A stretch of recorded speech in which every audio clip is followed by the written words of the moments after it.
Before we start our motorcycle defensive riding, dapat tama yung proper gears natin. I'm wearing boots, pants with padded knee. We have our back protector.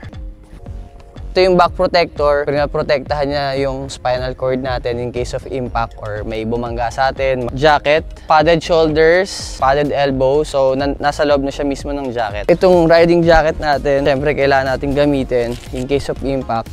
Na iniiwasan naman natin, pero mas okay na kumpleto and tama yung gears natin before riding. For the shoes, preference ko kasi is yung high cut para maprotektahan yung angle natin in case of crash. So next is helmet. Make sure na tama yung size mo. Tamang size is yung snug fit, and then make sure na strap mo siya before riding. In case of impact or accident, gusto mong tight fit siya unang-una para hindi matanggal, and then yung force of impact, dapat ang mag-absorb is yung shell ng helmet. Sa helmet naman, may iba't ibang klase. Meron tayong half-face helmet, may modular. Yung modular is yung naangat from this part.